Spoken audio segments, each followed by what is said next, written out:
He was the king of narco-political law enforcement corruption in Mexico. Carrillo was famous for the idea that if a load's lost, you kill everyone connected with it. That way you get the traitor. He said that someone had to get their hands dirty for the sake of Mexico. And if that meant moving drugs, well, let's move them.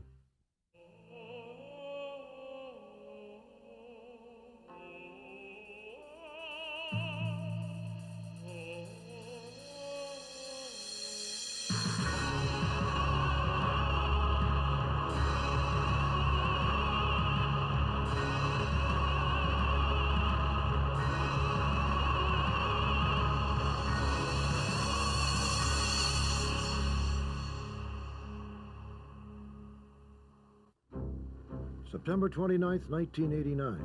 It was the largest seizure of cocaine the world had ever seen.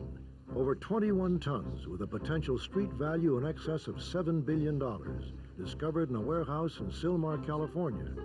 Boxes of the narcotic have been stacked 8 feet high alongside bags filled with over $10 million in cash. Investigators soon discovered that the drugs had entered the United States via the bridge that connects El Paso, Texas with the Mexican border community of Juarez.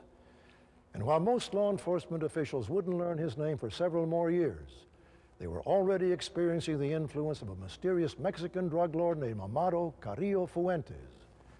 His rise to power and ultimate demise offers a rare glimpse into the narco-political underworld of Mexican organized crime.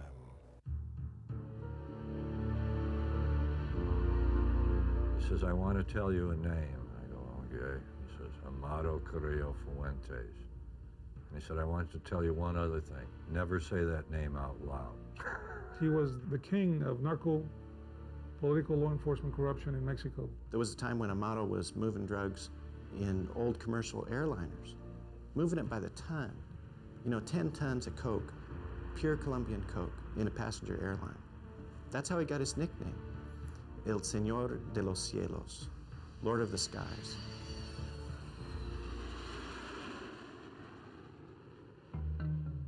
The 2,000-mile expanse of the Mexican-U.S. border has been attracting smugglers since before Prohibition, when men delivered whiskey to the thirsty patrons of Texas and Arizona. Marijuana was a drug of choice in the 30s.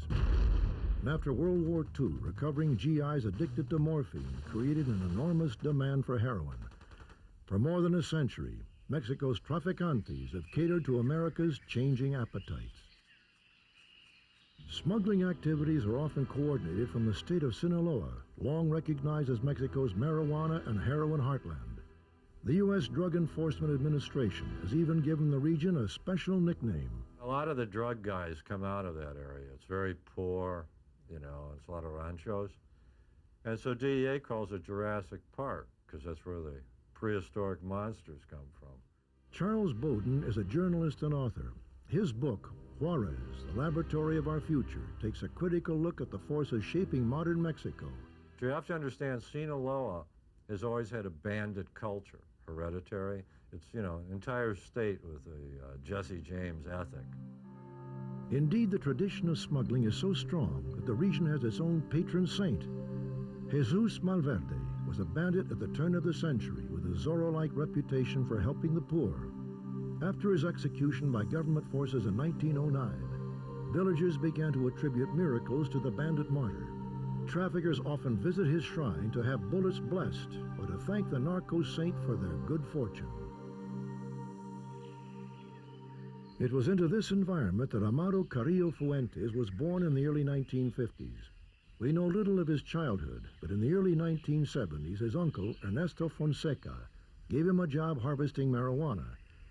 Carrillo was starting his career at the very bottom. Fonseca was a powerful smuggler and original member of the influential Guadalajara cartel under the tough Miguel Angel Felix Gallardo. A former Sinaloa state police officer, Miguel campaigned for cooperation among the competing traffickers, a philosophy Carrillo himself would adopt many years later. This spirit of cooperation put the cartel in a unique position to benefit from another organization's misfortune. He said sure they're running 3 people. 4 people total. 4 people total. In 1982, U.S. anti-drug forces deployed throughout South Florida and crippled the distribution network of Colombia's cocaine kingpins. Stung by the losses, the Colombians needed a reliable way to move their product into the U.S. Miguel Angel jumped at the opportunity. The cartel had ferried cocaine through Mexico before, but this new arrangement would encompass much larger loads and bring much greater profits, up to $2,000 per kilo. It wasn't long before the Sinaloa drug lords were making more money than ever before. Here in the Sierra Madre, where there's no electricity and people have thatched roofs, you start seeing nightclubs with lavish marble and things in the middle of nowhere. And then you notice that people that are barefoot have Uzis. And what are you supposed to think? They had a good corn crop?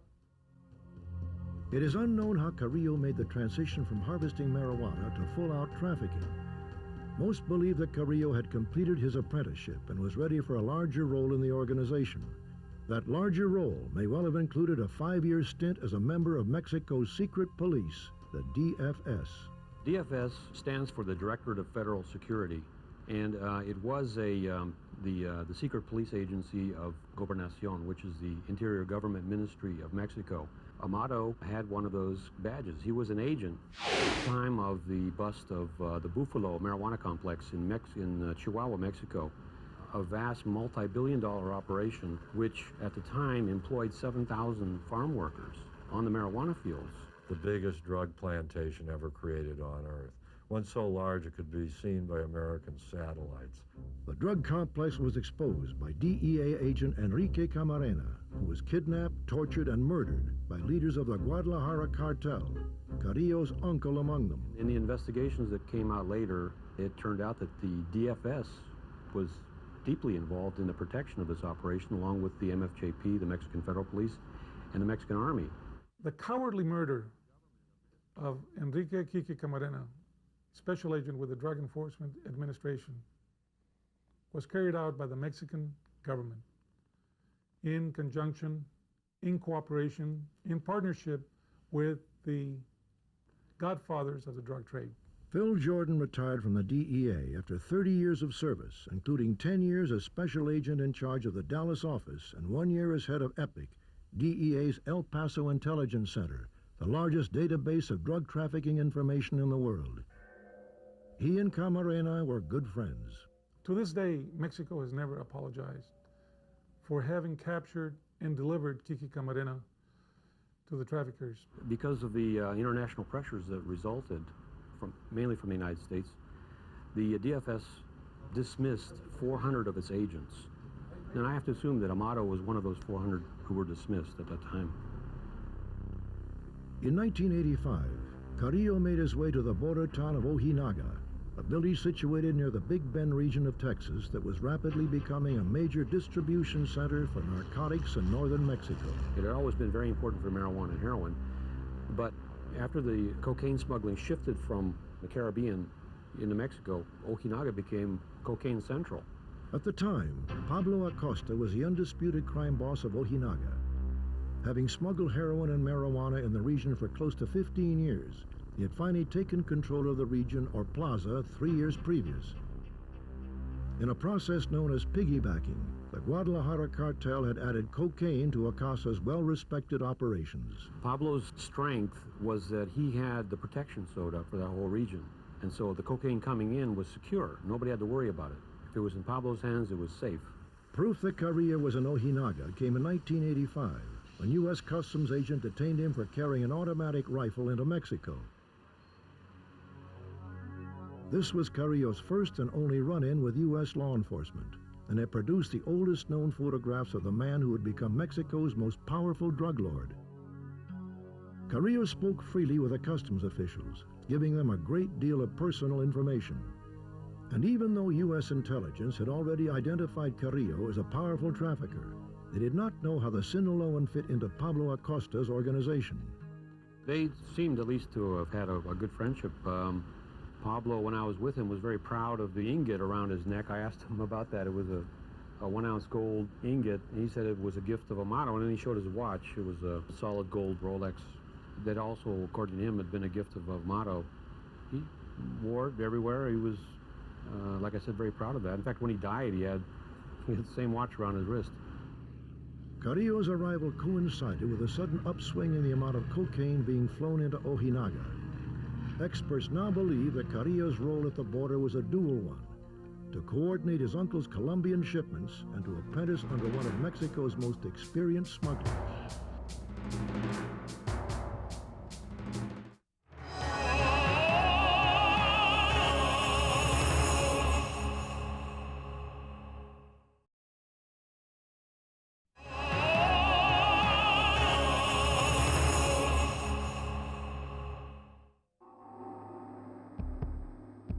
Pablo Acosta was an expert at getting drugs across. He knew how to do it, and he taught Amado everything he knew. Amado was a little bit smarter, though. You know, Pablo Acosta used to freebase cocaine and do all this stuff. I mean, he was, even if he hadn't gotten killed in a shootout, he was on his way to an early grave. Aging and addicted, Acosta was losing his grip on the plaza. Carrillo, by contrast, was coming into his own. After his uncle's arrest for the murder of Special Agent Camarena, it is possible to assume that Carrillo inherited his uncle's operation. In late 1986, Terrence Papa met both men and found the contrast memorable. We were sitting there in an apartment above a radio station. There was a long table there, and there was ashtrays overflowing with cigarette butts. There were machine gun clips. There was his AR-15 right behind him. He had a .45 in his belt. At some point, he pulled out a little bag of cocaine and then a box of baking soda. He mixed the two up and then cooked it over a flame. And it melted, it bubbled up and then fused together. And for the rest of the night, he was either scraping that stuff into a powder, making packs of cigarettes to smoke that he kept in his pocket, or smoking this stuff. Everybody I've talked to about him attributes his decline and fall to cocaine. And then Amado came over. He walked into the room. He was dressed in Western, I recall. You know, a little bit pudgy, friendly, a little bit overly friendly, in fact. There was one thing I remember, though, that really stands out, and that was a sort of a glint in his eyes. And I think he knew the fact that Pablo was talking to an American reporter spelled his doom. I think Amado knew that. He was aiming to take over. And taking over meant getting rid of Pablo. We will never know if Carrillo ever challenged Acosta's authority directly, but in 1986, the two men exchanged heated words at a restaurant in Ojinaga. Pablo and Amado's operation included a ranch not too far out of town, maybe 20 miles, where there was an underground storage tank. It's like, you know, an old gasoline tank, you know, next to a runway.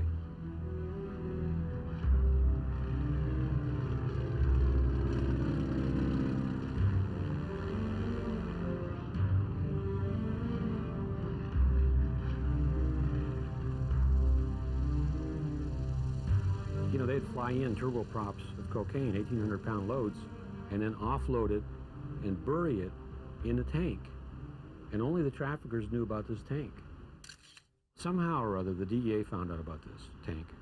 Somehow or other, Amado found out that the DEA knew about it. Now, independently of Pablo, Amado had 6 people rounded up who had knowledge of that underground tank. And he had each one of them tortured to death to find out if there was a leak or if they knew anything about a leak. None of them did, but they were all dead. Acosta confronted Carrillo, asking him what he had accomplished by killing 6 innocent men. Carrillo replied, coolly, Eliminas a todos, eliminas tu problema. it is better for 6 innocent men to die than for one guilty man to go unpunished. I think Amado learned some lessons from Pablo. He didn't learn the crack cocaine lesson very well because he appeared to do that for the rest of his career. But he did learn that the high profile had some real strong drawbacks. During his interview with Terrence Papa, Pablo had revealed part of the protection scheme unique to Mexico's organized crime groups, that in order to control the plaza, he had to make regular payments to both the Army and the Mexican Federal Police. As soon as the interview was published, the order came from Mexico City to arrest Pablo Acosta. For the next 5 months, they chased him all over Mexico. He ended up hiding out in a river village on the Rio Grande, and he was trapped in an adobe hut for about an hour. They had a hellacious gun battle, and he was killed. He refused to give up. When Acosta went on the lam, Carrillo disappeared. Some believe he was involved in Acosta's death. I can't speak for the DEA. I can speak for the intelligence that was known, and the intelligence was that Amado Carrillo Fuentes paid the Mexican federal police $1 million to have Pablo Acosta killed. Never have a high profile. Don't talk to reporters. Don't let anyone know your name. Kill people that publicize your name. Because that's what killed Acosta. He became too well known, thereby becoming an embarrassment to the Mexican government that employed him, which they did. The police and the government in Mexico get a cut of everything, including crime. So if you want to be a criminal, the head criminal, you have to establish that you're in charge of the plaza, that you represent the criminal element. Then you can go to the comandante and cut a deal. And the comandante will tell you, you can do anything you want, but if it gets to be trouble, I'm going to kill you, arrest you, jail you. But if that doesn't happen, you just give me my bite, and you can do business. That was the way the plaza system functioned. Over time, it was natural for individual plazas to band together into larger alliances. Carrillo's original mentor, Miguel Angel Felix Gallardo, expanded his operations north to the border, forming the Tijuana Cartel.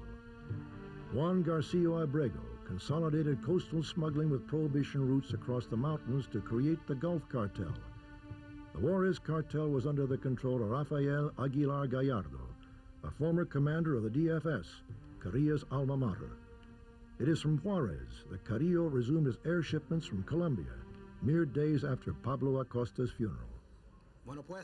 Aguilar's former role as a federal secret policeman gave him unique access to the workings of traffickers throughout the region, information he most likely turned to his advantage in growing his cartel's influence.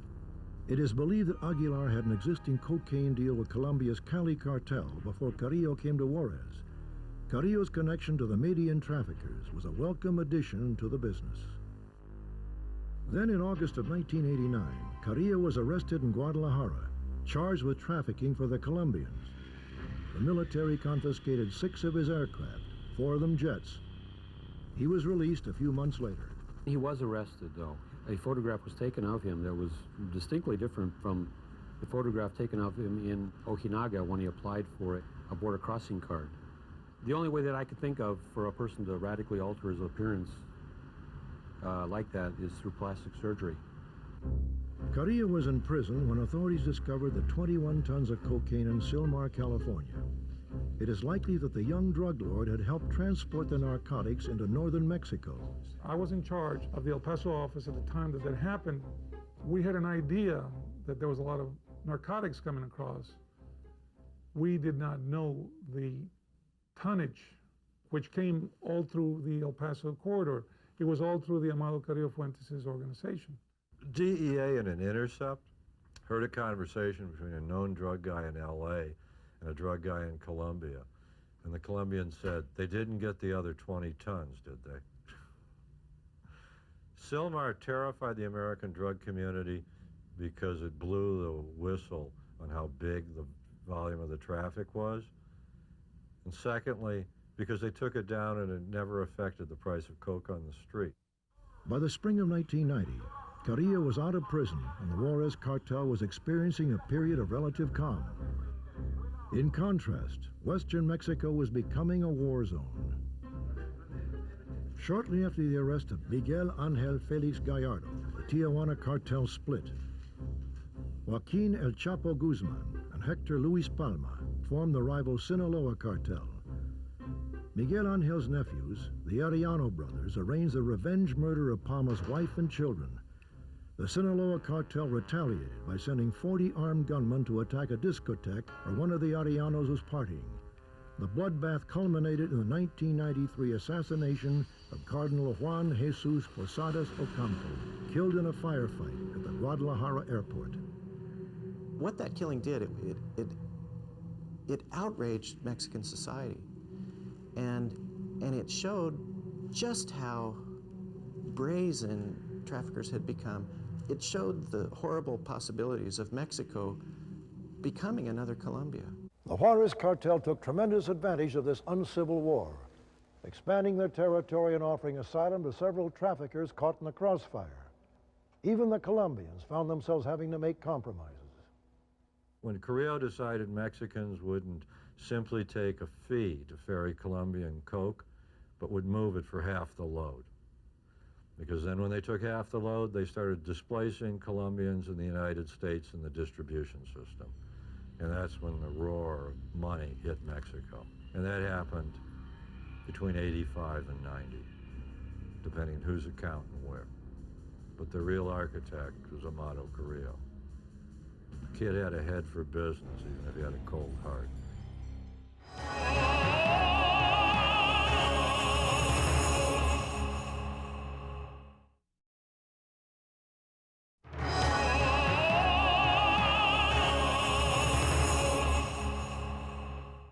The day he was murdered, his bodyguard driver didn't show up for work.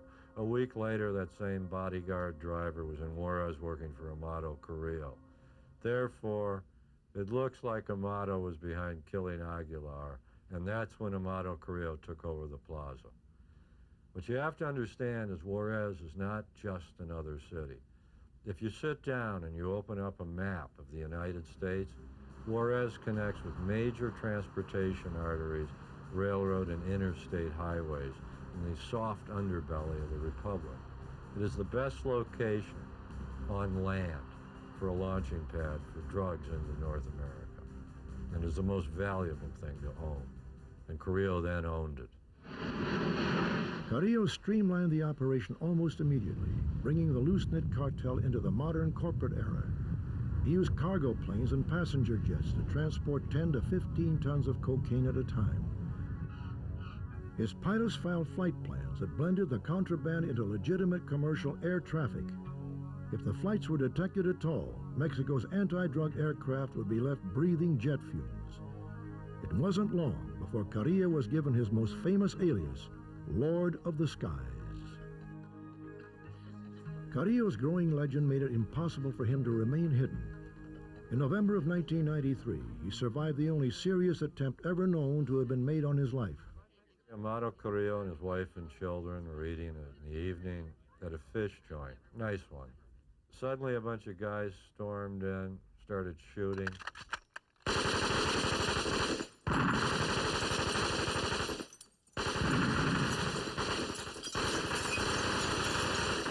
Carrillo escaped. It's believed by DEA that the reason Carrillo survived was he'd been careful enough that even his assassins didn't know what he looked like and shot the wrong man. It is still unknown who ordered the hit. Some experts say it was Gulf Cartel leader Juan Garcia Abrego trying to eliminate his main competition. Others point to the Arellano brothers of Tijuana, who were upset because Carrillo had fronted money to their bitter rival, Joaquin El Chapo Guzman. They have a saying in Spanish, plata o plomo. That means silver or lead. You take the money or you get a bullet. And that's how these guys operate. Carrillo paid his loyal followers well. Conversely, he showed little mercy for the disobedient. And security leaks, intentional or accidental, were treated with the same swift surgical response. Carrillo was famous for the idea that if a load's lost, you kill everyone connected with it. That way you get the traitor. And he did it. Carrillo took in 93 and 94 to killing people where he wanted the bodies found and tying them with yellow ribbons as a message. Gradually, Amado progressed. He apparently owned the only tiger in Juarez. There's a history among drug guys of liking to own big predators. In 96, the tiger escaped actually and ran around in the streets there. Was captured and sent to Ciudad Chihuahua, the capital, to be placed in that zoo. About that time, drug killings started appearing where the people would be dead, executed, hands tied, shot through the head, but would be delicately draped with these cheap tapestries with tigers on them. If you're found in this fashion, it's to send a message. It's a form of policing. And it was rigorous, and Carrillo was very good at it. Under Carrillo's reign, Juarez was a city under siege, choking on the violence of its ruler. In contrast, the drug lord's hometown of Guamuchilito benefited from the drug lord's largesse. He was very good with all of the people. What did he do here, for example? The main thing he did was build the church. The locals there love him. For people who live in that area, poor farmers, he's money, he's wealth, and he's a father figure. In late December of 1994, the value of Mexico's currency on the open market plummeted. Like most drug traffickers, Carrillo kept his fortune in U.S. dollars and soon found himself 30% richer. In 1995, however, events conspired to make Carrillo's empire even more profitable. Colombian police arrested the Rodriguez Orejuela brothers, Carrillo's primary contacts in the Cali cartel. With the Median cartel in similar disarray, Carrillo arranged for the direct purchase of cocaine from farmers in Bolivia and Peru. What Carrillo really did was become almost the single broker for cocaine. And he held 2 meetings with the other capos, heads of cartels, and here's the offer he made. I'll broker the cocaine and we don't fight over territory. I mean, you just come to me, I'll sell it to you wholesale, I won't try and hog it, and then we just all have our little thing as far as distribution in the United States, and we live at peace. Because Amado Carrillo was smart enough to know that war is expensive and peace isn't. The Colombians recognized the threat for what it was. Carrillo had both the resources and power to significantly cut them out of the United States market, a market that consumes an estimated 400 tons of cocaine every year. In the end, the Colombians relinquished part of their distribution network in New York City to the Mexican drug lord. There was a point in the mid-90s in which Amado could traffic cocaine all along the entire nearly 2,000-mile-long border. He could even go through Tijuana up into San Diego and Los Angeles, even though some of his bitter rivals are there, the Arellano Felix gang, notorious for violence. But Amado was always a peacemaker. He believed, as Miguel Angel Felix Gallardo taught him, that it's much better to work with your brother trafficker and make money than to kill him. If you gotta kill him, you gotta kill him. But work together and you can just make a mint. And that's what he did for many years. He created a monster, I think. Before that, Mexico had always had 4, 5, 6, 7, 10 cartels, who the hell knows. And essentially the government could always stay on top by playing one against the other. He consolidated and became as big as the government. At every turn, DEA and other agencies were stymied by a lack of support from their Mexican counterparts. Carrillo's protection extended high into the echelons of power. Dramatic evidence of Carrillo's top-level collusion surfaced a few years later in U.S. federal court. Raul Macias, formerly of the Mexican Federal Judicial Police, testified that the local highway patrol had intercepted one of Carrillo's infamous air shipments in the northern state of Zacatecas. A huge full-body jet put down on a dirt runway. It was like a 727 or 707. No seats, full of cocaine. Typical Carrillo operation, had a fleet of them. Macias testified that when he and the other federales arrived on the scene, his commanding officer ordered the highway patrolman to stand down. Somos federales, vamos a tomar control de la situación. Macias then helped load the contraband onto waiting trucks. Macias also testified that inside police headquarters, he was ordered to replace the cocaine with wood and other combustibles. The cocaine, meanwhile, was loaded onto a large truck, presumably for delivery to one of Carrillo's underlings. The wood was then burned, masquerading as cocaine in a public ceremony of destruction. This exemplifies the type of operations that Amado Carrillo Fuentes had. I can guarantee you that none of the 10 tons were destroyed, okay? Eventually, they found themselves back into the American market. Everything we shared with the Mexican government through the drug czar would immediately be reported to Amado Carrillo Fuentes. In the spring of '96, somebody in DEA shared informants with somebody in the Mexican war on drugs. And for 3 months after that, bodies littered the streets of Juarez. They were instantly translated, the names given to the cartel. U.S. Customs agents intercept close to 1 million pounds of narcotics every year. The agency has had great success with its domestic air interdiction program, which monitors air traffic across the nation. When Customs identifies an illegal airborne shipment, agents go on the offensive, tracking and chasing suspects until they are forced to land. 1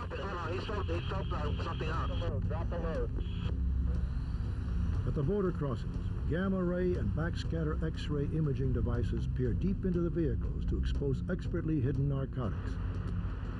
But even with the latest technologies employed to stem the flow of drugs into the United States, weak links remain. The border with the most traffic on Earth is the United States and Mexico. 250 million human beings cross it every year. There's no way to police it. U.S. Customs doesn't inspect 10% of the vehicles coming in. What that means is, if you just threw the dope in the trunk and said, the hell with it, 90% would get through. At the border, the odds favor the trafficker. When cocaine first enters Mexico, its wholesale price is approximately $2,000 per kilo, equal to about 2.2 pounds. By the time it reaches the border, that same cocaine is worth approximately $5,000.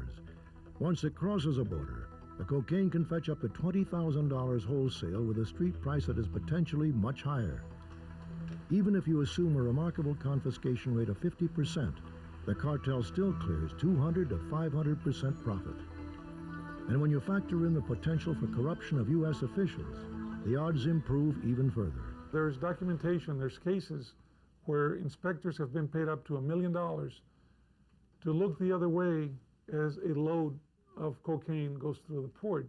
If you look at a checkpoint on the border and there's 30 guys working there, you'd have to be a fool to buy 30. You only need one. Just run it when he's on or she's on. You don't have to corrupt many.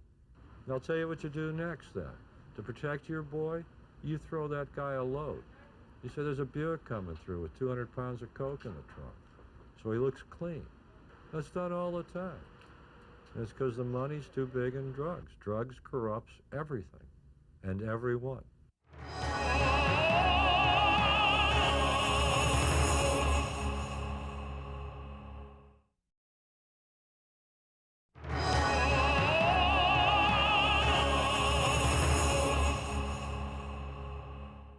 The Juarez cartel had only one consistent vulnerability, its cash flow. Until their gargantuan profits had been laundered into legitimate-looking dollars, Carrillo couldn't touch them. Drug money is not hiding in the ground in 55-gallon drums. Drug money is in commerce with the rest of the money. It gets there because money launderers use the same facilities that legitimate corporations use who earn money. The laundering process was surprisingly simple. By secret arrangement between trafficker and banker, cash generated from drug sales in the U.S. was smuggled back into Mexico and deposited in any one of several Mexican banks. The bank would then issue the trafficker or his representative bank drafts in U.S. dollars drawn on the Mexican bank's accounts at major U.S. banks. The cash itself would then make its way back across the border by armored car and be deposited in the U.S. The bank drafts were then free to be laundered into legitimate business and real estate holdings around the world. San Antonio, Texas, has a $3 billion surplus every year in its banking system that cannot be accounted by any calculus in the legitimate economy. Miami's $25 billion. El Paso, $750 million. But if you wanted to hurt drugs by hurting money, you'd hurt it on both sides. But one side can bite you, meaning banking in this country. The biggest lobby for the NAFTA treaty didn't exist in Mexico. It existed in the U.S. financial institutions because they were the beneficiaries of all the money the Mexican banks and corporations would bring to the United States. They're investing it overnight and earning from it. At its peak, Carrillo was making an estimated $10 billion a year. In that same time, it is believed he was paying $500 to $800 million in bribes. Having risen to the top of his profession, there is evidence that the Lord of the Skies was looking for a way out. In January of 1997, Amado Carrillo Fuentes, through an emissary, sent a message to the President of Mexico, Ernesto Zedillo. He said, I want you to stop harassing me. I want you to leave my business alone. I want you to leave my family alone. If you do that, I won't dump any dope in this country.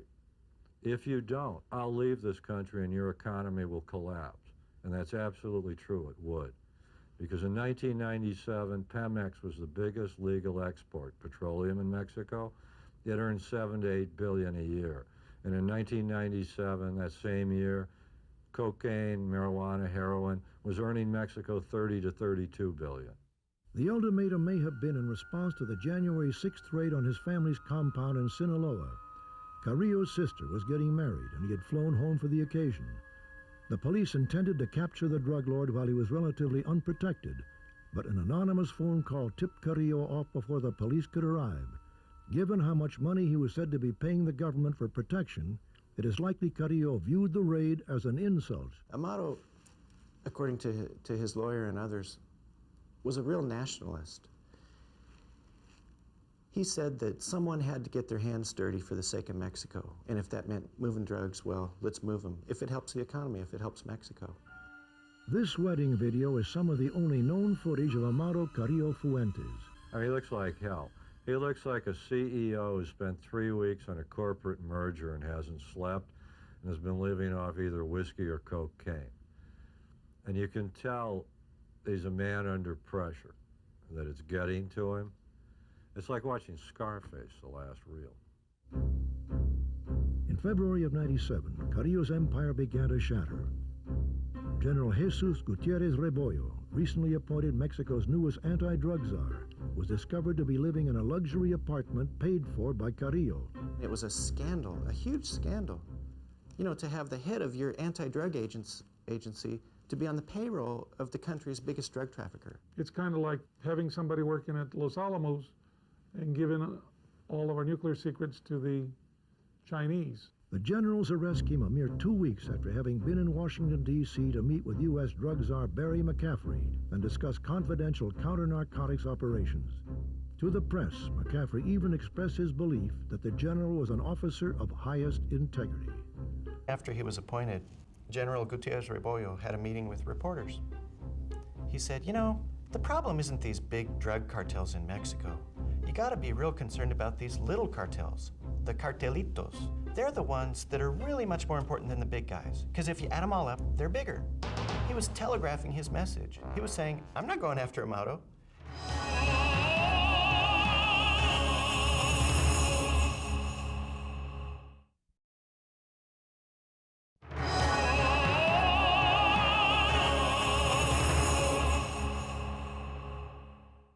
Every year, the United States scrutinizes cooperative anti-drug efforts around the world in a process known as certification. Countries that fail the review face trade penalties. The government and the media have unearthed new information confirming previous suspicions about the extent of narco-corruption within Mexican institutions.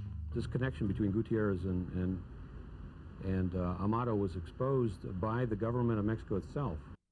Mexico's failure to confront these cartels does not protect a single child on any street of any city in the United States of America. We stand by the decision, obviously, to have the United States certify Mexico, and we're very much opposed to the efforts in Congress to reverse that decision, because we don't see how it helps the United States to walk away from Mexico when both of us are together, working together in a fight in the drug wars. It's almost become a ritual now. Every time certification comes up in February, the Mexicans end up offering something, a sacrifice. It was a tremendous shock to all of us to have this General Officer Gutierrez Rebollo revealed, alleged to be a criminal. There's two things about certification I think everybody should know. One, it's a total fraud. It doesn't change anything in Mexico. And two, it's a preposterous action. The country that should be decertified is the United States, with 5% of the world's population and a nose that sucks up half the world's cocaine. It is just a damn lie to say the Mexicans are ruining our country with drugs. Any demand for drugs will create a market. The drugs will be here as long as we want to buy them. And if it's not the Mexicans, somebody else will bring them. But this is our problem, not theirs. After the general's arrest, Carrillo went underground. During this time, he was reportedly seen in Cuba, in Europe, and as far away as Russia. Officials eventually learned that he was preparing to move his operations out of the country and down to Chile. If he was no longer welcome in Mexico, it was reasoned. Then Carrillo would then run his drug empire from the very bottom of the world. But Carrillo surprised everyone when he returned to Mexico City in July of '97, ready to undergo plastic surgery. He checked into the hospital under an assumed name. For over 9 hours, a team of 4 doctors operated on Carrillo. Radical liposuction removed 20 pounds of fat. Facial sculpting altered his appearance. In the end, however, an overdose of the tranquilizer Dormicum kept Carrillo from ever leaving the table. When officials learned that Carrillo had died under such bizarre circumstances, few were willing to believe it. After all, it wouldn't have been the first time a fugitive had faked his own death by leaving an unrecognizable corpse.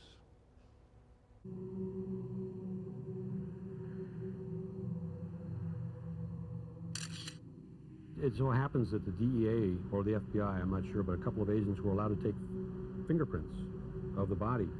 And the comparison was made with the fingerprint, the thumbprint of Amado's border crossing card that was issued to him in 1985. This allowed Thomas Constantine, who was DEA director at the time, to announce even before the Mexicans did that it was in fact Amado, and I think that's correct.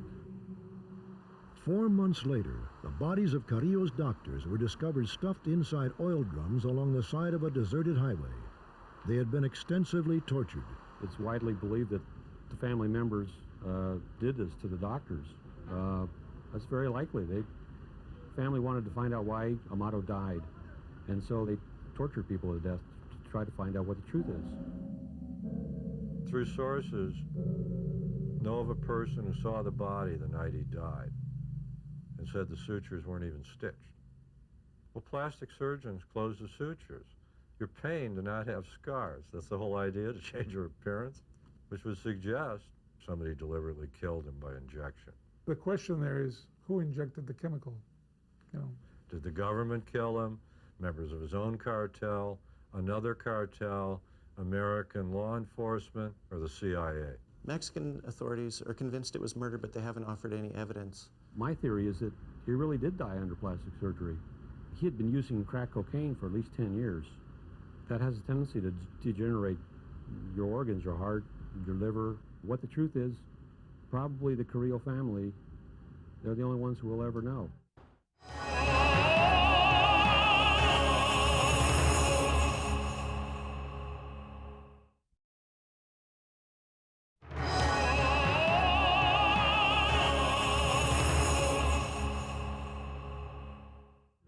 Carrillo's sudden death left a power vacuum in the Mexican underworld.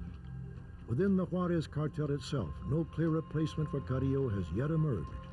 after the death of Amado Carrillo Fuentes, a drug war in the true sense of narco-traffickers fighting each other emerged. They like to say Mexico's been relatively quiet. The FBI figures there's been 1,000 drug murders in Mexico in the last 24 months. I think that's low. One of the emerging figures is a guy by the name of Juan Jose Esparragosa Moreno. His nickname is El Azul, blue, that means. He got that because his skin is so dark it resembles the blue-black sheen of a polished gun barrel. El Azul is one of the last old-time traffickers who really believes in peace and unity. And according to the FBI and DEA, he's back and he's big in the Juarez cartel. Frankly, I think when the new Amado arrives, we'll never know his name because he doesn't want to become dead like Amado. It has been said that if Amado Carrillo Fuentes had been offered the presidency of Mexico, he would have considered it a demotion.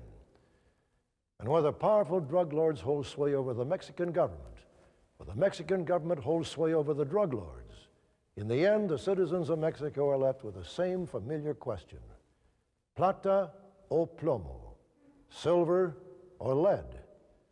Will they turn a blind eye to the corruption and complicity, or will they fight the Amado Carrillo Fuenteses of the world?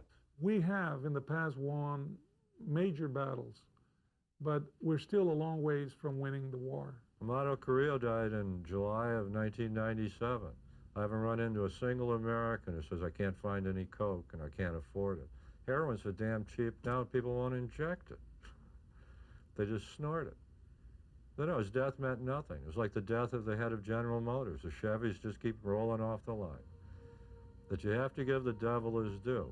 He built something durable. In Mexico, if you ask people about Amado Carrillo, ordinary Joe Sixpack on the street is going to say, well, he's still alive. You know, there's such belief in his myth, his power, his legend, that some Mexicans think he couldn't be dead. He's the Lord of the skies. He can't die.